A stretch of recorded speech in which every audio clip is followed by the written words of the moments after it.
राधे राधे, जय श्री कृष्णा। आज मैं आपको धर्मराज की कहानी सुनाने जा रही हूँ। अगर आपने मकर संक्रांति से संकल्प लिया है तो धर्मराज जी के साथ में 8 कहानी जरूर सुननी चाहिए, तभी हमें कहानियों का पूरा फल मिलता है। धर्मराज जी की कहानी के साथ साथ में ये 8 कहानियों के नाम इस प्रकार है। एक तो है पोपाबाई की कहानी, एक राई दामोदर की कहानी, एक पतवारी माता की कहानी, आड़ी बाड़ी की कहानी, धरती माता की कहानी और तुलसी माता की कहानी और सूर्य नारायण रविवार की कहानी। ये 7 वार की कहानी है। इसमें एक दिन रविवार, सोमवार, मंगलवार, बुधवार, गुरुवार, शुक्रवार और शनिवार, इस तरह से आप 7 वार की कहानी सुन लेना। लेकिन मैं तो इसमें सिर्फ एक रविवार की कहानी ही आपको सुनाने जा रही हूँ। आशा करती हूँ कि आपको ज़रूर पसंद आएगी। इसके लिए आपको कहीं जाने की ज़रूरत नहीं है और ना ही किताब की ज़रूरत है। आपको मेरे द्वारा सारी कहानियाँ सुनने को मिलेगी और बहुत पुण्य मिलेगा। सबसे पहले हम गणेश भगवान का स्मरण करेंगे, इसलिए सबसे पहले हमें बोलना चाहिए, सोना की चौकी मोतियों का हार, गणेश जी मेरे जीव का आधार। ये 5 बार बोलना है ये, और गणेश जी का नाम लेना है, गणेश जी गणेश जी गणेश जी गणेश जी करके। सबसे पहले मैं आपको तुलसी माता की कहानी सुनाती हूँ। कार्तिक महीने की सब औरतें तुलसी माता को सींचती है। सब तो सींच कर आती है, परंतु एक बुढ़िया आती और कहती है कि हे तुलसी माता, सत की दाता, मैं तेरा बिड़ला सींचती हूँ, मुझे बहू दे, पीताम्बर की धोती दे, मीठा मीठा घास दे, बैकुंठ में वास दे, चटक की चाल दे, पटक की मौत दे, चंदन का काट दे, साई का राज दे, दाल भात का पूरसन दे और 11 की मौत दे, कृष्ण भगवान का कंधा दे। तब तुलसी माता यह बात सुनकर सूखने लगी। तो भगवान ने पूछा कि हे तुलसी, तुम यह बात सुनकर सूखने लगी? तो भगवान ने पूछा कि हे तुलसी, तुम क्यों सूख रही हो? तुलसी माता ने कहा कि एक बुढ़िया रोज आती है और यह बात कह जाती है कि मैं सब बात तो पूरी कर दूंगी, लेकिन कृष्ण का कंधा कहाँ से दूंगी? तो कृष्ण भगवान बोले कि जब यह मरेगी तो कंधा मैं अपने आप दे दूंगा, तू बुढ़िया माई से कह देना। बाद में बुढ़िया माई मर गई। सारे गांव वाले एकत्र हो गए और बुढ़िया को ले जाने लगे। तब वह इतनी भारी हो गई कि किसी से भी नहीं उठी। तब सब ने कहा कि यह इतनी पूजा पाठ करती थी, पाप नष्ट होने के माला फेरती थी, फिर भी भारी हो गई है। बूढ़े ब्राह्मण के वेश में भगवान आए और सबसे पूछा कि यह कैसी भीड़ है? तब आदमी बोले कि यह बुढ़िया मर गई है, पापणी थी, इसलिए किसी से नहीं उठती। तो भगवान ने कहा कि मेरे को एक बात कान में कहने दो तो उड़ जाएगी। तब भगवान ने कान के पास जाकर कहा कि बुढ़िया माई, मन की निकाल ले, पीताम्बर की धोती ले, मीठा मीठा घास ले, वैकुंठों का वास ले, चटक की चाल ले, पटक की मौत ले, दाल भात का पुरसन ले और कृष्ण भगवान का कंधा ले। यह बात सुनते ही बुढ़िया माई हल्की हो गई। भगवान उसे अपने कंधे पर ले गए और उसे मुक्ति मिल गई। हे तुलसी माता, जैसे उसकी मुक्ति करी वैसे ही हम सबकी करना। राई दामोदर की कहानी है। 2 माँ बेटियाँ थी। बेटी का नाम राई था। वह बहुत सुंदर व सुशील थी। भगवान कृष्ण की पक्की भक्त थी। एक बार भगवान कृष्ण उसकी परीक्षा लेने हेतु डासरिया बेचने वाले बनकर आए और आवाज़ देने लगे कि राई अपनी माँ से बोली, मुझे डासरिया चाहिए। माँ बोली, मैं पैसे कहाँ से लाऊं? बाजरी है, वो ले जा। बाजरी के भगवान ने फूंक मारी तो फूस उड़ के राई की आँख में गई। राई जोर जोर से रोने लगी। भगवान वहाँ से अंतर्ध्यान हो गए, वैद्य का रूप धारण कर वहाँ आ गए और आवाज़ देने लगे कि राई की माँ बाहर आई और बोली, वैद्य जी, मेरी बेटी की आँख में फूस गिर गया है, उसे निकाल दो। भगवान बोले, अगर मैं फूस निकालूं तो इसका विवाह मेरे साथ करना पड़ेगा। राई की माँ तैयार हो गई, सगाई कर दी। कार्तिक शुक्ल 11 के दिन विवाह निश्चित किया। माँ सोचने लगी कि बेटी को क्या दूंगी। सोने की दुकान पर जाकर बोली, मेरी राई के लिए लौंग व बिछिया गढ़ दे। सुनार बोला, मुझे समय नहीं है, मैं तो कृष्ण भगवान के गहने गढ़ रहा हूँ। हलवाई व बढ़िया वो जहाँ भी गई उसको यही जवाब मिला। माँ तो घर आ गई, अब क्या करें? वह घर आई, झोपड़ी महल में बदल गई। आनंद हो गया। ठाठ से विवाह की तैयारी होने लगी। भगवान बारात लेकर आए।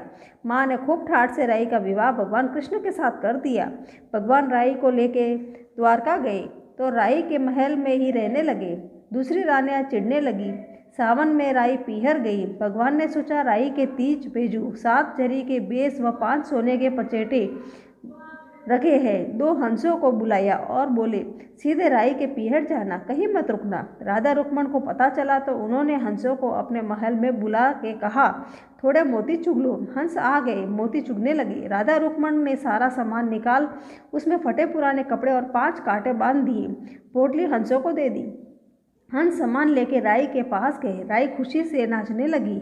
जैसे ही पोटली खोली तो उसकी उंगलियों में 5 कांटे चुभ गए। राई दुखी हुई। सावन खत्म हुआ तो भगवान लेने आए। राई भगवान से, भगवान आए तो राई दूर दूर हो जाए। भगवान ने सोचा कोई बात नहीं। राई फिर भी नहीं बोली। इतने पे भी राई भगवान को अपने महल में ही जिमाती, भोजन में दही जरूर देती। एक दिन भगवान बिल्ली बन के दही खा गए।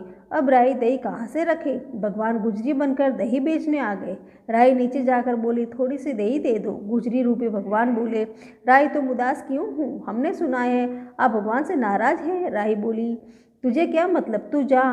तो गुजरी रूपी भगवान बोले, हम सहेली जैसी हैं, मन की बात कहो, मैं कैसे किसी को नहीं कहूँगी। राई ने सारी बात कही। सुनते ही भगवान को अचंभा हुआ। वे असली रूप में आ गए और बोले, ये कैसे हुआ? मैंने तो जरी के बेस व सोने के पचेटे भेजे थे। भगवान ने हंसों को बुलाकर पूछा, तुम कहीं रुके तो नहीं? हंस बोले कि राधा रुक्मण के महल में रुके थे और कहीं नहीं रुके। भगवान ने राधा रुक्मण को बुलाया और पूछा कि आपने ऐसा क्यों किया? वे बोली, आप हमारे महल नहीं पधारे इसलिए हमने ऐसा किया। भगवान बोले कि आप हमको प्रेम से बुलाती तो हम जरूर आते। फिर भगवान बोले, कार्तिक का महीना राई को दूंगा, 5 दिन पंच तृतीया राधा रुक्मण को और वह 11 को सत्यभामा को दूंगा। भगवान ने सबको मान दिया। हे भगवान, राधा रुक्मण राई को मान दिए, वैसे सबको देना। धरती को पूरी कर जो और पूरी का प्राण छोड़ जो, भूल चूक माफ कर जो। धरती माता की कहानी। एक माँ थी, उसकी एक बेटी व एक बेटा, दोनों छोटे छोटे थे। माँ गरीब थी, वह मजदूरी करके अपना गुजारा चलाती थी। धीरे धीरे बच्चे बड़े होने लगे। बेटी शादी के योग्य होने लगी। माँ बूढ़ी हो गई। माँ ने बेटे से कहा, बेटा तेरी बहन बड़ी हो गई है, अतः तुम्हारे जैसा घर वर देखकर उसकी शादी करना। ऐसा कहकर माँ तो कुछ दिनों में मर गई। भाई गांव गांव घुमा, लेकिन बहन के योग्य कोई वर नहीं मिला। वह घूम घूम कर थक गया। बैठे बैठे उसने सोचा कि मैं ही इससे शादी कर लूँ। ऐसा सोचकर वह चुनरी और सामान लाया और बहन ने कहा कि यह सब सामान क्यों लाया है? भाई बोला कि तेरी शादी है। मोहल्ले वालों ने बहन से कहा कि तुम्हारा भाई ही तुमसे शादी कर रहा है। बहन ने भाई से पूछा, मेरी शादी किससे कर रहे हो? भाई कुछ नहीं बोला। बहन समझ गई। उसने एक लोटा लिया, चुनरी ली और चप्पल पहनकर जंगल में रवाना हुई। गायों के ग्वालों ने पूछा कि वन में क्यों जा रही हो? वह कुछ नहीं बोली। वन में जाकर धरती माता को पुकारने लगी। बोली, हे माँ, तू ही मेरी लाज रखना, नहीं तो अन्याय हो जाएगा। मैं क्या करूं? मुझे अपनी गोद में ले लो, नहीं तो मैं यहाँ पर मर जाऊंगी। धरती माँ फटी तो बहन ने एक तरफ लोटा और चुनरी चप्पल रख दिए और वह धरती माता में जाने लगी। इतने में दौड़ता हुआ भाई वन में आया और ग्वाला से पूछा कि उसकी बहन किस तरफ गई है। ग्वाला ने कहा कि तेरी बहन उधर गई है। वह बहन बहन पुकारता हुआ दौड़ा। बहन धरती माँ के अंदर समा रही थी। थोड़े बाल बाहर दिख रहे थे। उसने बहन के बाल मुट्ठी में पकड़े और रोने लगा। बहन, तू सत्य के लिए धरती माँ की गोद में समा गई। मेरी बुद्धि भ्रष्ट हो गई थी। माँ का वचन निभाने के लिए मेरे जैसा कोई वर नहीं मिला, इसलिए ऐसा विचार आया। पर धरती माँ ने सत्य के लिए बेटी को अपने में समा लिया। जो बाल बाहर थे वो दो हो गई। इसलिए औरतें कहानी सुनती है और लोटा चप्पल चुनरी एक बर्तन में हरे मूंग एक लड्डू कुंवारी कन्या को देगी। उसको धरती माता सुखी कर रखेगी। जय धरती माता की। धर्म राजा की कहानी। एक बुढ़िया मरकर भगवान के घर गई। वो वहाँ जाके बोली कि मुझे कोई धर्मराज के मंदिर का रास्ता बता दो। स्वर्ग से एक आदमी आया और बोला कि बुढ़िया माई, आपको क्या चाहिए? वो बोली, मुझे मंदिर का रास्ता बता दो। आगे आगे आदमी, पीछे पीछे बुढ़िया मंदिर तक गई। बुढ़िया ने देखा कि वहाँ बड़ा सा मंदिर, सोने का सिंहासन, हीरे मोती की छतरी थी। धर्मराजा की न्याय की नीति से राज्य कर रहे थे। यमराज जी सबको कर्मानुसार दंड दे रहे थे। बुढ़िया ने जाकर नमस्कार किया और बोली, मुझे वैकुंठ में जाना है। धर्मराज जी ने चित्रगुप्त से कहा इस बुढ़िया का लेखा जोखा सुनाओ। चित्रगुप्त ने लेखा सुनाया। सुनकर धर्मराज जी बोले, तूने सब दान धर्म किए पर धर्मराज की कहानी नहीं सुनी, वैकुंठ में कैसे जाएगी? बुढ़िया बोली, धर्मराज की कहानी का क्या नियम है? धर्मराज बोले कि कोई साल भर करता है, कोई 6 महीने करता है, कोई 1.25 महीने करता है, तो कोई 7 दिन ही सुने, पर धर्मराज की कथा अवश्य ही सुने, फिर उसका उद्यापन करना है। उद्यापन में काठी, छतरी, चप्पल आदि व औरत के कपड़े, कंदील, लोटे में शक्कर डालकर, कटोरी में 1.25 पाव ज्वार, 6 मोती, 6 मूंगा, यमराज के लोहे की मूर्ति, धर्मराज की सोने की मूर्ति, चांदी का चांद, सोने का सूरज, चांदी का सठिया आदि ब्राह्मण को देना। रोज चावल का सठिया बनाकर कहानी कहना। सब बात सुनकर बुढ़िया बोली, भगवान मुझे 7 दिन वापस मृत्यु लोक में भेज देवे। यमराज जी ने उसके दान पुण्य का जोर देखा, वह 7 दिन के लिए मृत्यु लोक वापस भेजा। बुढ़िया वापस जीवित हो उठी। दूसरे दिन बुढ़िया दिन उगे उठी, ब्राह्मण के लड़के को बुलाया, 7 दिन चावल का सठिया मांड कर कहानी सुनी, सारा दान धर्म दिया। 7 दिन पूरे हुए, बुढ़िया का वापस भगवान का बुलावा आया। धर्मराज के व्रत के प्रभाव से उसे वैकुंठ का वास मिला। बोलो धर्मराज महाराज की जय। धर्मराज की कहानी के साथ पोपाबाई की कहानी सुनना जरूरी है। अगर पोपाबाई की कहानी नहीं सुनते हैं तो धर्मराज की कहानी का हमें फल नहीं मिलता है। इसलिए पोपाबाई की कहानी इस प्रकार है। एक बुढ़िया थी, उसने सभी प्रकार के व्रत किए, लेकिन पोपीबाई का व्रत नहीं किया। कुछ समय बाद वह बुढ़िया मर गई। मरने के बाद सबसे पहले भगवान के घर में पोपीबाई का दरवाजा आता है, तो पोपीबाई ने बुढ़िया का रास्ता रोका और कहा, तुमने सभी व्रत किए, मेरा व्रत क्यों नहीं किया, इसलिए मैंने तुम्हारा रास्ता रोका है। तब बुढ़िया ने कहा कि मैं आपको नहीं जानती, इसलिए मैंने आपका व्रत नहीं किया, मैं आपसे क्षमा मांगती हूँ, मुझे अपने व्रत की विधि बताइए। तब पोपीबाई ने कहा कि एक कांसी की कटोरी में एक खोपरे को काट कर बनी कटोरी राई और तिल से भरी होनी चाहिए। इसमें श्रद्धा अनुसार गुप्तदान होना चाहिए। अब बुढ़िया बोली, ये सब तो ठीक है, पर मैं इस व्रत को कैसे करूंगी, मैं तो मर चुकी हूँ। पोपीबाई ने बुढ़िया को वापस धरती पर भेजा। बुढ़िया ने वापस धरती पर आकर बड़े धूमधाम से पोपीबाई की व्रत किया और थोड़े ही दिन बाद बुढ़िया का स्वर्गवास हो गया। भगवान के घर सबसे पहले पोपीबाई के द्वार पर दोनों हाथ फैलाकर बुढ़िया ने को अपने शरण में ले मोक्ष दिया। सभी कहानी कहने, सुनने और हुंकारा भरने वाले को मोक्ष प्राप्त हो गए। सूर्य नारायण रविवार की कहानी इस प्रकार है। यह व्रत सभी मनोकामनाओं को पूर्ति करने वाला, मान सम्मान में वृद्धि तथा शत्रु क्षय करने वाला, प्रातःकाल स्नान आदि से निवृत्त होकर स्वच्छ कपड़े धारण कर सूर्यदेव की पूजा करनी चाहिए। एक बुढ़िया थी, वह प्रत्येक रविवार को सवेरे ही गोबर से घर लीप स्नान आदि से भगवान की पूजा करती थी। फिर भोजन तैयार कर भगवान को भोग लगाकर स्वयं भोजन करती थी। श्री हरि की कृपा से उसका घर सभी प्रकार के सुख एवं धन धान्य से पूर्ण था। किसी प्रकार का विघ्न या दुख नहीं था। सब प्रकार से घर में आनंद रहता था। उसकी एक पड़ोसन, जिसकी गौ का गोबर वह बुढ़िया रोज लाया करती थी, उस बुढ़िया की संपन्नता से जलने लगी। यह विचार करने लगी कि यह वृद्धा सर्वदा मेरी गौ का गोबर ले जाती, इसलिए इसके अगले दिन से ही यह अपने गौ को घर के भीतर बांधने लगी। वह रविवार का दिन था। बुढ़िया गाय का गोबर न मिलने के कारण अपना घर न लीप सकी। उस दिन उसे न तो भोजन बनाया, न भगवान को भोग लगाया और न स्वयं भोजन किया। इस प्रकार उसने निराहार व्रत किया। रात्रि हो गई, वह भूखी सो गई। रात्रि में भगवान ने उसे स्वप्न में दर्शन दिए और भोजन न बनाने तथा भोग न लगाने का कारण पूछा। वृद्धा ने कहा कि उसे गोबर नहीं मिला, इस कारण वह आपका भोग न लगा सकी। तब भगवान ने कहा कि हे माता, हम तुमको ऐसी गौ देते हैं, तेरी सभी इच्छाएं पूर्ण करेगी, क्योंकि ये तुम हमेशा रविवार को पूरा घर गौ के गोबर से लीप कर भोजन बनाकर मेरा भोग लगाकर ही स्वयं भोजन करती हो। इससे मैं बहुत प्रसन्न हूँ। मैं निर्धन को धनी और बांझ स्त्रियों को पुत्र देकर उनके दुखों को दूर करता हूँ तथा अंत समय में मोक्ष देता हूँ। स्वप्न में ऐसा वरदान देकर भगवान अंतर्ध्यान हो गए। प्रातः जब वृद्धा की आंखें खुली तो उसने देखा कि आंगन में एक अति सुंदर गौ और बछड़ा बंधे हुए हैं। गौ और बछड़े को देखकर वह अत्यंत प्रसन्न हुई और उनको घर के बाहर बांध दिया। वहीं उनके खाने के लिए चारा भी डाल दिया। जब उसकी पड़ोसन ने बुढ़िया के घर के बाहर एक अति सुंदर गौ और बछड़े को बांधा देखा तो द्वेष के कारण उसका हृदय जल उठा। जब उसने देखा कि गौ ने सोने का गोबर किया है तो वह चोरी से उस गौ के गोबर को उठाकर ले गई और अपनी गौ का गोबर उसकी जगह पर रख दिया। वह प्रतिदिन ऐसा ही करती। सीधी सादी बुढ़िया को इस बात की, इसकी चालाकी की कोई खबर नहीं थी। सर्वव्यापी ईश्वर ने सोचा कि चालाक पड़ोसन के कर्म से बुढ़िया ठगी जा रही है। एक दिन भगवान ने संध्या के समय अपनी माया से बड़े जोर की आंधी चला दी। बुढ़िया ने आंधी के भय से अपनी गौ को घर के भीतर बांध लिया। प्रातःकाल उठकर जब वृद्धा ने देखा कि गौ ने सोने का गोबर दिया है तो उसने आश्चर्य की सीमा न रही। अब वह प्रतिदिन घर के भीतर बांधने लगी और उसका सोने का गोबर उठाने का दाम नहीं चलता तो वह ईर्ष्या और डाह से जल उठी।